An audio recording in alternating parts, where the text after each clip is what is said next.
बताया था कि v बराबर u प्लस ए टी कैसे आया। यही तो गति का प्रथम नियम था। हमने ये बताया था कि v बराबर u प्लस ए टी आया कैसे। अब दूसरा नियम सॉल्व कर रहे हैं। दूसरा नियम यस बराबर क्या होता है, you T plus half a T square. ये कहाँ से आई, जिसके बारे में बताना चाहते हैं। यस बराबर U T plus half a T square. V बराबर है, वेग बराबर क्या होता है, डी एस बटे डी टी। यही तो होता है, यानी विस्थापन बटे समय को ही तो कहते हैं वेग। तो वी बराबर क्या होता है, डी एस बटे डी टी। अब क्रिया का जब गुणा कराओगे तो क्या आ गया, वी बराबर होगा डी एस, यहाँ पर वी इंटू टी हो जाएगा। ये होगा वी टी बराबर डी एस, या तो इसको लिखते हैं डी एस बराबर we T V D T. ठीक है, अब तुमको ये पता हो गया v बराबर क्या होता है, v बराबर होता है u प्लस ए टी। ये तुमने गति का प्रथम नियम से जान गए। तो v की जगह u प्लस ए टी लिख सकते हो। तो डी एस बराबर क्या हो गया, u प्लस ए टी, और फिर क्या हो जाएगा, डी टी हो जाएगा। क्या होगा, डी टी हो गया। यानी अब डी एस बराबर क्या लिखोगे, डी एस बराबर u D T plus A T D T. यही तो हो जाएगा। देखो ए टी डी टी। अब देखो लिख दो दोनों पक्षों का समाकलन करने। दोनों पक्षों में समाकलन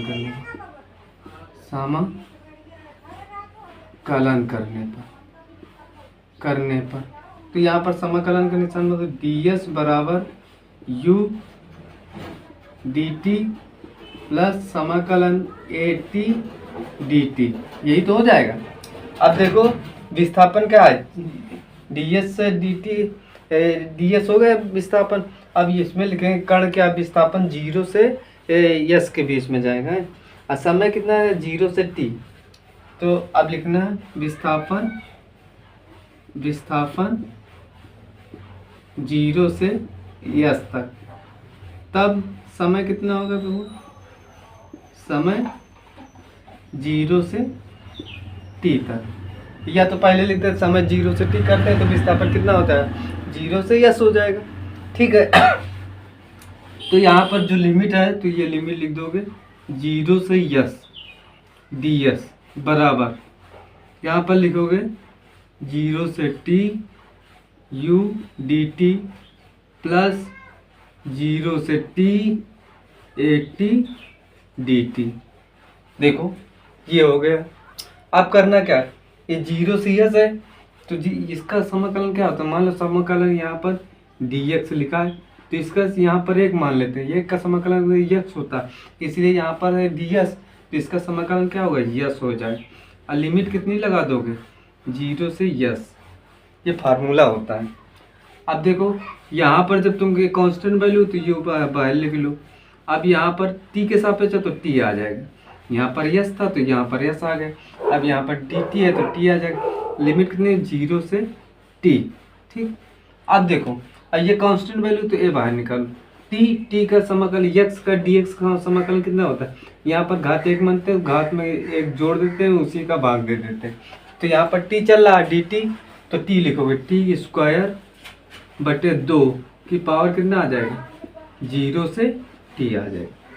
इतनी बात समझ में आ गई। अब क्या करना, इसमें होता है इसका इसमें घटाया जाता है, यस माइनस 0 लिखो।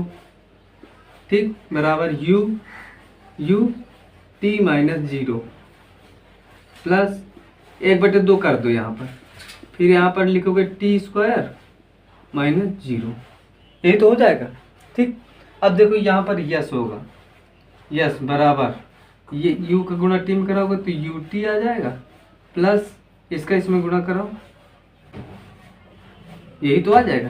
तो यस बराबर क्या होता है, यही तो लिख सकते हो, यस बराबर U T plus half a T square. यही तो गति का दूसरा नियम था, सिद्ध हो गया कि नहीं।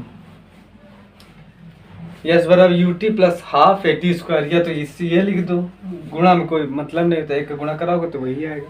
तो पढ़ने के लिए सरल होता है। यस बराबर U T plus half a T square. आप लोग कोई दिक्कत हो तो प्लीज़ बताइए। ठीक, ये तो गति का दूसरा नियम हो गया। अब गति का तीसरा नियम बता रहे हैं, इसको मैं काट दें।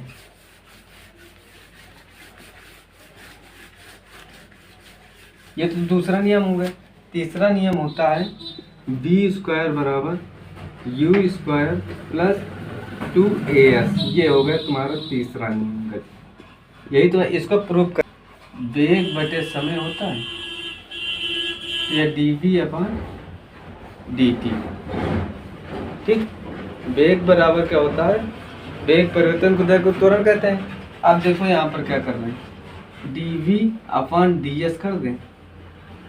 जब यहाँ पर हम ds का गुणा कराएं तो यहाँ पर भी तो गुणा कराना पड़ेगा और dt लिख दोगे, dt लिख दोगे ना। क्यों? क्योंकि देखो आप लोग बताइए, देखो अगर ये यस यस कैंसिल हो जाएगा तो ये तो dv बटे dt हो जाएगा। और ds बटे dt क्या होता है बताओ? वेग होता है। क्या होता है? वेग। इसीलिए हमने क्या किया, यहाँ पर ds का गुणा करा दिया तो ये होगा ds बटे dt। ये वाला t यहाँ लिख दिया, कोई बात नहीं। अब देखो ये जो ds बटे dt होता है वेग के बराबर, तो a बराबर क्या लिख दोगे, v dv अपॉन ds। ठीक, कोई दिक्कत? कोई दिक्कत नहीं। अब तिर्यक गुणा कर दो, a ds बराबर v dv। अब देखो वेग क्या है, वेग है तुम्हारा प्रारंभिक वेग u से क्या गया, v तक गया। तो विस्थापन कितना हो गया, 0 से, तो यहाँ पर लिखोगे वेग, वेग u से v तक गया तो विस्थापन क्या हुआ, विस्थापन क्या हुआ, 0 से यस हो गया, यस हो गया। तो क्या करना, आप लिखने दोनों पक्षों का समाकलन करना, दोनों पक्षों में समाकलन करना, समाकलन करने पर तो समाकलन कितना हो जाएगा, विस्थापन 0 से कितना हो रहा है, लिमिट रहेगा u से v dv। ठीक, इसका जब समाकलन करोगे एक कांस्टेंट वैल्यू निकाल दोगे, जब इसका समाकलन करोगे तो कितना आ जाएगा, यस आ जाएगा। यहाँ पर 0 से यस हो गई वैल्यू। इसका समाकलन कर लेंगे v स्क्वायर बटे 2, फिर यहाँ पर लिमिट लगा दो u से v। बात समझ में आ गई? अब इसका जब करो तो यहाँ पर a यस आ जाएगा। क्योंकि यहाँ पर यस लिखोगे, यस में 0 घटाओगे तो 0 आएगा, कोई मतलब नहीं।